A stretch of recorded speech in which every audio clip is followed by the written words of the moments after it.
Hi, this is Andre. A little more serious today. I am broadcasting because I want to tell a little story. So I don't know how this is going to go, but a little background of how I am, who I am today, and pretty much something I never mentioned and nobody's pretty much mentioned is, I guess it's a big secret, and that is my home life. Definitely came from a suburban family. Mom and dad, God rest his soul, my father passed away June 3rd, 2006. And I was the youngest of three boys. And it was my mom, my dad, and my two older brothers. One is 6 years older than me, one is 8 years older than me. So although I have two older brothers, I was pretty much raised as an only child. And my parents argued a lot. And when I say a lot, I mean they argued out of a 7-day week. Safe to say, 4 of those days, it was going to be an argument to the point where I thought growing up, my mom's favorite word was damn. Um, Being from that, one thing you knew was to keep your mouth shut. And when you got out in public, you had to protect the shield, the image. So you showed your teeth, didn't explore no weaknesses, and you roll with your everyday life. And you knew better than open your mouth. As far as going out, that was out of the question. I just remember one episode. By this time, 12th grade high school, I got a scholarship to college, and athletic scholarship, of course.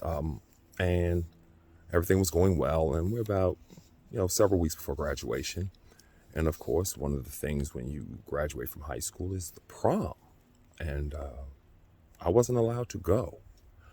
And it wasn't a financial thing because, I mean, we weren't rich, but we definitely were comfortable.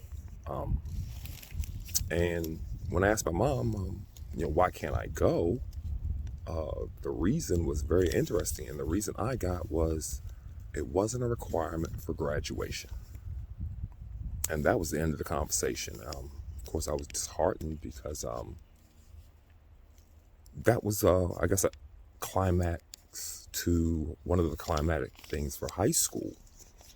And that still bothers me to this day because it wasn't a matter of whether or not I wanted to go, which actually I didn't, but I wasn't allowed to make that choice for myself. And so that was some luggage I carried, some hurt, and never got treated. So you're taking that shoulder, and of course, I had a childhood illness and spinal meningitis when I was an infant, so I spent a lot of time in the hospital. And I guess that's one of the reasons why I am who I am. And you I did a lot of chasing for affection because I guess when that early period in life, you are supposed to be held. I was in an incubator for months, and I almost didn't make it. So for that, as I think back on it, I was a fighter, and in that time, it was just a given. If you survived, big deal. If you didn't, oh well. But for that, I'm going to pat myself on the back because I should be applauded. And I did. I'm a fighter. I'm a winner. We fast forward to college again, and I get there, and I didn't play that much my first year. And I got an eye-opening experience of how basketball and college life and everything is. So going to the second year, we changed coaches. So I said, okay, this is my chance to learn something. So I decided to do a red shirt. And for those who don't know, it's simply you do everything on the team except compete. No problem. Gentleman who was the coach at the time, I went to his office and sat down and told him what I recommended would be a good idea. And you would think I prostituted his mama with the verbiage he used to me: loser, quitter, pussy, you'll never amount to anything speech, which was normal. And I'm quoting these terms that he used. And of course, being 18 years old, I was heartbroken because I thought, this was a good plan because I wanted to get better because that's what he preached.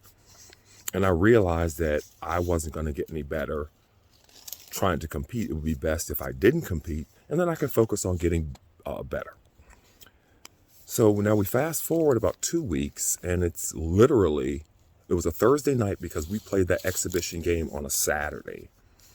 And one of the night practices were over, and he pulls me to the side and he says, you're not going to play because we're contemplating redshirting you.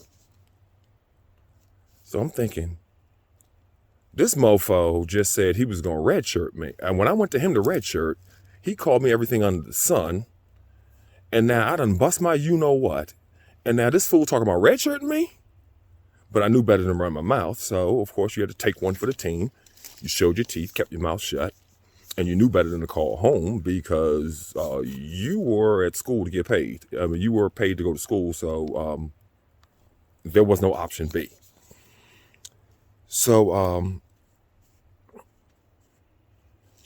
fast forward, one of the stories I recall was, this is about January. So we're going pretty hard, and I remember the shoes we wore were very, very soft.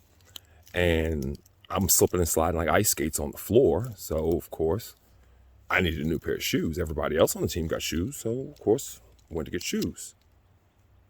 And I was told, if you play better, you'll get some shoes. And so by this time, I'm running risk of injury. So I went to the most thing I could do. I went and got my own. And after a shoot around one night on the road trip, I broke my foot. And I was wearing my own shoes. And I remember I was wincing in pain on the ground. And this man stood over top of me and said, get the fuck up. We gotta go. And tears are running down my face. And then by this time, the trainer comes over and they realize, hey, something serious is going on. And never once did he come over and say anything or was concerned. He just walked away and kept moving. And of course, I was a second-class citizen and you knew better.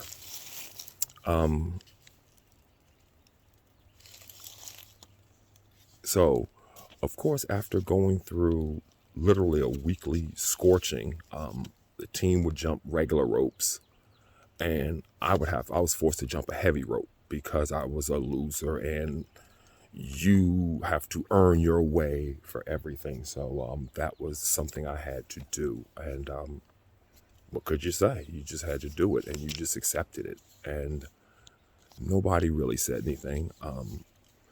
One time I got the nerve to approach the school psychologist, but I knew I wasn't going to, something told me don't trust them.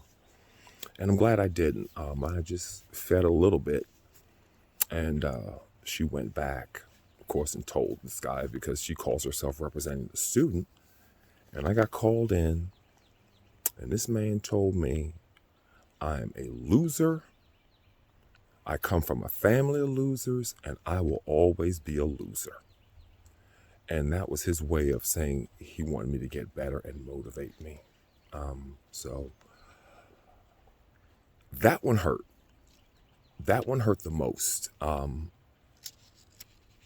then I recall by this time I'd had enough, but I didn't have enough where I was standing up for myself. So one time we had to go to a doctor, I had to do rehab, and the point guard was with us and the trainer.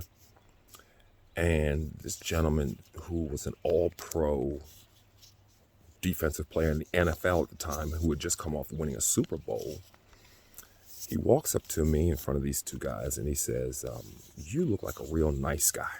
And he said, somebody ought to take you out back and kick your ass. I literally a couple weeks from being 19 years old. And this guy is coming fresh off a Super Bowl ring. So I knew better than to run my mouth. And so, of course, I begged these guys, please don't tell the coach, because I knew what was going to come with that. And the trainer let me down. He thought it was funny. He ran back and told the coach. And this man brought me on the front of the bus on a road trip. It was a 2.5-hour bus trip. 20 minutes in, I get to the front of the bus. And one of the things I recall is that man said I was an embarrassment to be in his company. And by this time I just lost it. I said, I don't give a damn who. And training, I got into a fist fight. And once a lady just walked past with her dog, cute dog, by the way. And the point guard who was there, who claimed to be a leader and holier than thou, said absolutely nothing.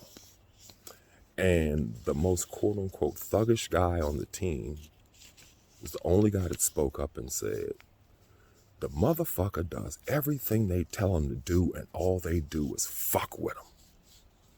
So I remember we got to the gym that night for a walkthrough night before the game, and I walked to the top of the arena because I was determined I wasn't going to practice. And I said, and I quote, if this motherfucker think I'm weak, if he walks up here, I will throw his motherfucking ass down. And that man looked at me and he realized, I better leave this kid alone. So about maybe a couple weeks earlier, by this time he had enough with me, but I was still around. It was time for scholarship renewal because the scholarship's renewed annually. And mine sat in the inbox on the secretary's desk, unsigned. Everybody else's was with the AD. And so mine never got signed by him because after the season was over, we had this breakfast check every morning to make sure you ate. No big deal. And I never forget it. I had on a blue sweatsuit, some blue and red Fila flip-flops, and a red corduroy New Balance hat. He had on a charcoal gray suit with dark pinstripes on it, kind of thick but a little discreet. Some burgundy wingtip shoes. And when I walked into that dining hall and I saw him, needless to say, my appetite was long gone.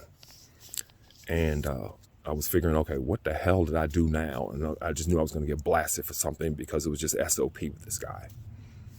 And he said, Andre, you ought to be careful because it's kind of chilly outside. You may catch a cold. So needless to say, everything red in me went off. Every red light went off. So about 15 minutes later, by the time all the guys in the team came in, we were eating breakfast in the dining hall. And he said, guys, get your trays, come on in. They bring us in this little off banquet room. And he sits in there, he starts sniffling. And he says, I'm leaving. I'm taking a head coaching job at another university. And that was the best news I heard that day. But then I go back and I think how he always said, finish what you start, and how he referred to me as being a con man because I was an embarrassment and a loser and a pussy. And the first chance he had to leave, he bolted in the name of he's helping his family. This man's made millions of dollars exploiting people's children, and he's never won anything. He's been to one Final Four. So I ask, who is the con man now? As a little postscript, I wanted to especially thank my therapist, who I'm currently seeing, who, after over 30 years, encouraged me enough to make this video. And I don't know if I'm going to publish it or not. I may play it back and decide to edit it. I may do it again. I don't know. But I hope, my goal is to reach someone else. And hopefully they realize that you don't have to live in a hell, and you do have a voice.